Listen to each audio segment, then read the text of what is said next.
යෝජනාව දඹුල්ල මූලික රෝහල සංවර්ධනය සහ වැඩිදියුණු කිරීම සඳහා සෞඛ්‍ය හා ජනමාධ්‍ය අමාත්‍යාංශය යටතට පවරා ගැනීම මධ්‍යම පළාත් සභාව යටතේ පාලනය වන ඒ ශ්‍රේණියේ රෝහලක් වන දඹුල්ල මූලික රෝහල ප්‍රධාන වශයෙන් මාතලේ අනුරාධපුර පොළොන්නරුව සහ කුරුණෑගල දිස්ත්‍රික්කවල 2,30,000ක් පමණ වන ජනතාවට සේවය සපයනු ලබනවා.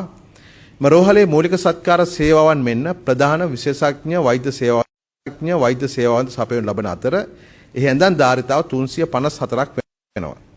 මහ ජනතාවගේ සෞඛ්‍ය සේවා සඳහා වන ඉල්ලුම ඉහළ ප්‍රමිතියකින් යුතුව සපුරාලීමට ප්‍රමාණවත් ඉඩකඩ සහ වැඩිදියුණු කරන ලද යටිතල පහසුකම් සැපයීම සාතික කිරීමට හැකිවන පරිදි 2022 දඹුල්ල සංවර්ධන මහා සැලැස්මට අනුව රෝහල පිහිටි ඉඩම ආර්ථික සංවර්ධන අරමුණු සඳහා යොදා ගැනීමට හැකිවන පරිදි එම රෝහල වෙනත් ස්ථානයක ප්‍රතිස්ථාපනය කිරීමට යෝජනා වෙලා තියෙනවා.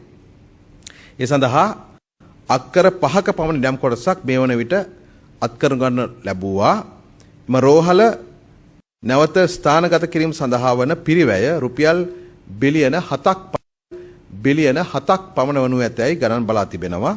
එම පිරිවැය දැරීමට මධ්‍යම පළාත් සභාවට හැකියාවක් නොමැති බැවින් එකී රෝහල මධ්‍යම රජයට පවරාගෙන සංවර්ධනය කිරීම සඳහා මධ්‍යම පළාත් ආණ්ඩුකාරතුමා විසින් එකඟතාවය පළ කරලා තියෙනවා. ඒ අනුව දඹුල්ල මූලික රෝහල සෞඛ්‍ය හා ජනමාධ්‍ය අමාත්‍යාංශයට යටතට පවරා ගැනීම පිණිස සෞඛ්‍ය හා ජනමාධ්‍ය අමාත්‍යතුමා ඉදිරිපත් කළ යෝජනාව අමාත්‍ය මණ්ඩලය විසින් අනුමත කළා. දැනට මේ වසරේදී අයවැයෙන් මේ කටයුතු අපි ආරම්භ කරනවා.